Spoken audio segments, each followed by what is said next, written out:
وعمر محمدا صلی اللہ علیہ وسلم وابقاه حتى اقام دین اللہ واظہر امر اللہ وبلغ رسالۃ اللہ وجاہد فی سبیل اللہ.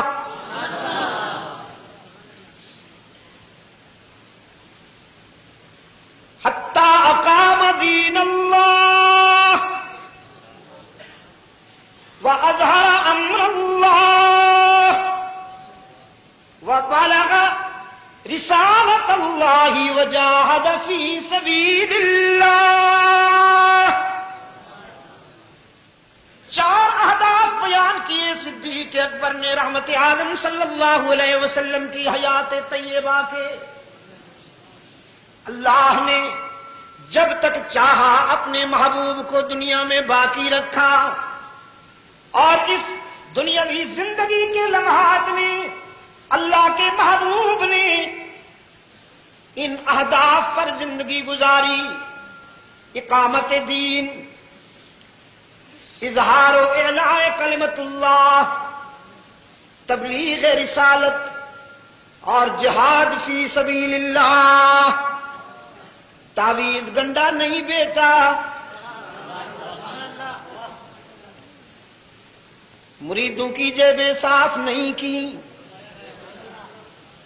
طریقت اور روحانیت کے لبادے میں سادہ لو مسلمانوں سے نذرانے نہیں بٹورے، جائیدادیں نہیں بنائیں. حتی اقام دین اللہ. اچھا اب یہ بتا دوں کہ یہ دین کیا ہے.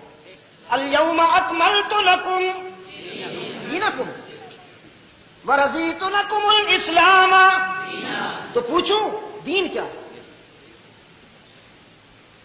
اب اس کی وضاحت کے لیے مجھے ایک اور خطبے کا سہارا لینا ہوگا، ایک اور خطبہ بیان کرنا ہوگا. سورہ یوسف میں یوسف حسین کا خطبہ قرآن کریم نے فرمایا وَدَخَلَ مَعَهُ السِّجْنَ فَتَيَانِ وَدَخَلَ مَعَهُ السِّجْنَ فَتَيَانِ. مصر کی جیل میں سیدنا یوسف کے ساتھ 2 نوجوان بھی آئے. دونوں پر بادشاہ کو قتل کرنے کا الزام تھا، چونکہ دونوں شاہی دربار کے کارندے تھے. ایک ساقی تھا شاہی میخانے کا اور ایک طباخی وہ باورچی تھا، کک تھا. دونوں پر الزام تھا کہ انہوں نے بادشاہ کو قتل کرنے کی سازش کی. یہاں جیل میں بھیجے گئے اور اب جیل میں انہوں نے خواب دیکھ لیا. قال احدهما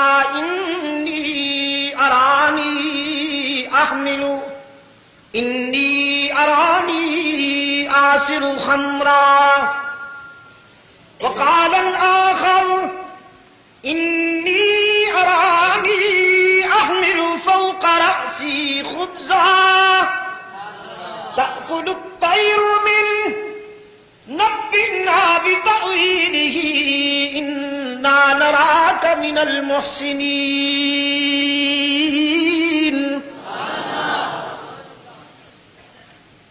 سیدنا یوسف کی خدمت میں حاضر ہوئے، کہنے لگے ہم نے خواب دیکھے، تعبیر بتائیے. ایک نے کہا میں نے دیکھا ہے انگور نچوڑتا ہوں، شراب کشید کر رہا ہوں. دوسرے نے کہا میں نے خواب دیکھا ہے روٹیاں لے کے جا رہا ہوں، پرندے نوچ رہے ہیں. آپ کے چہرے میں ہمیں احسان کی روشنی نظر آتی ہے، آپ ہمیں محسن معلوم ہوتے ہیں، ہمیں خوابوں کی تعبیر بتائیے. جناب یوسف نے دیکھا مطلب پڑ گیا ہے، انہیں مجھ سے غرض پڑ گئی. اور آپ جانتے ہیں راولپنڈی کے روشن ضمیروں، صاحب الغرض مجنون. جب انسان کو مطلب ہو کسی سے، غرض ہو کسی سے، تو بات بڑی توجہ سے سنتا ہے. یوسف نے سوچا انہیں مطلب پڑ گیا ہے، اب جو بھی کہوں توجہ سے سنیں گے. موقع سے فائدہ اٹھانا چاہیے نا، موقع سے فائدہ اٹھانا چاہیے نا. ہاں اٹھاتے ہیں یار لوگ بھی. کوئی غریب آدمی بیمار ہو جائے یا مصیبت میں گرفتار ہو جائے اور جائے کسی گدی نشین کے پاس، حضرت صاحب کے پاس، وہ دیکھتا ہے پھنس گیا ہے مصیبت میں، موقع سے فائدہ اٹھانا چاہیے. پہلے نذرانہ بٹورتا ہے، جیب خالی کرتا ہے، پھر کوئی تعویذ واویز لکھ کے دے دیتا ہے.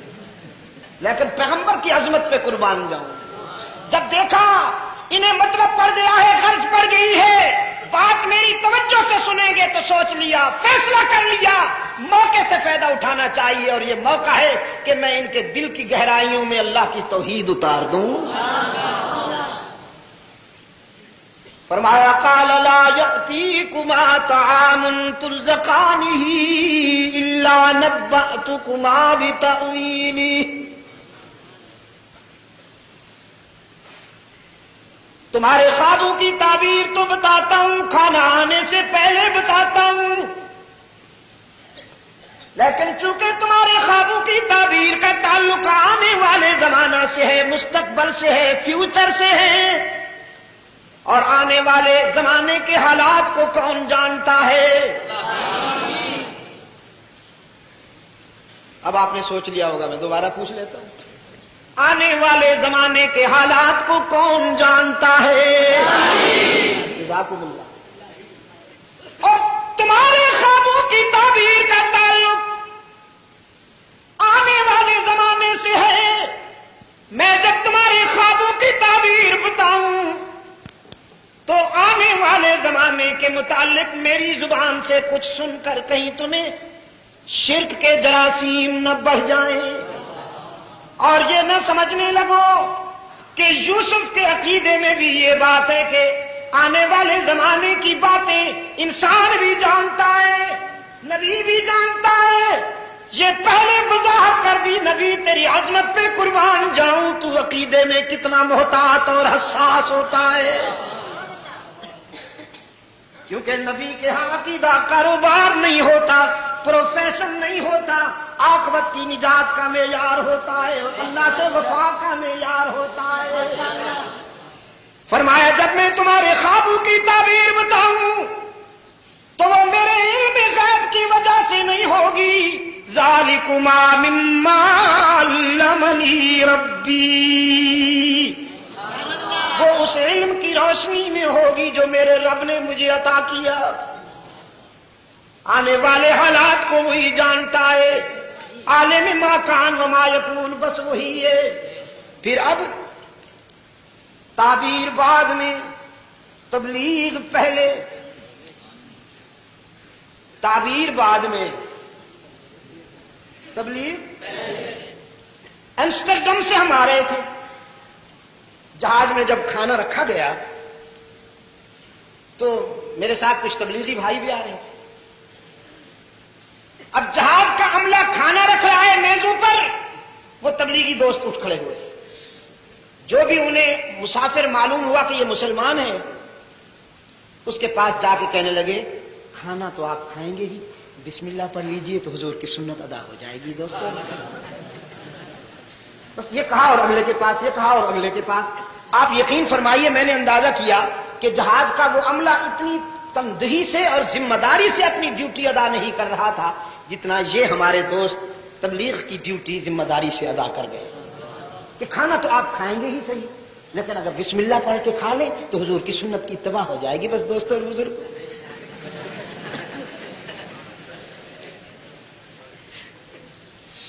تو سیدنا یوسف نے بھی فرمایا تعبیر بعد میں، تبلیغ پہلے. انی ترکت ملت قوم لا یؤمنون باللہ وهم بالآخرۃ هم کافرون. جیل سے باہر میں گمراہ قوم چھوڑ کے آیا ہوں، اللہ پر اور یوم آخرت پر ان ایمان نہیں ہے ان کا. واتبعت ملت آبائی ابراہیم واسحاق ویعقوب. اور میں اپنا انٹروڈکشن کرواتے ہوئے، اپنا تعارف کراتے ہوئے بتایا میں ابراہیم و اسحاق و یعقوب کا متبع ہوں. اب وہ دو نوجوان سوچنے لگے یہ ابراہیم و اسحاق و یعقوب یہ کون تھے؟ کس گدی کے گدی نشین تھے؟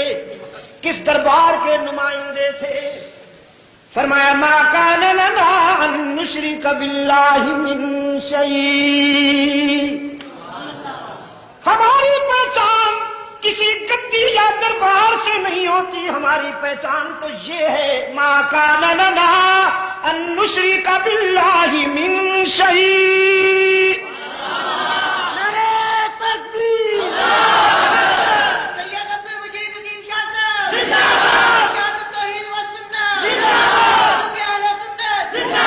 ہماری پہچان کسی گدی یا دربار سے نہیں، کسی جھنڈی یا سرکار سے نہیں، ہماری پہچان براہیمی جنس اور براہیمی ذریت کی پہچان یہ ہے ما کان لنا ان نشرک باللہ من شیء۔ اچھا جی، آپ موحد ہیں، آپ اللہ کے ساتھ کسی شے کو شریک نہیں کرتے؟ جی ہاں، تو پھر آپ تو بڑے باکمال لوگ ہوئے۔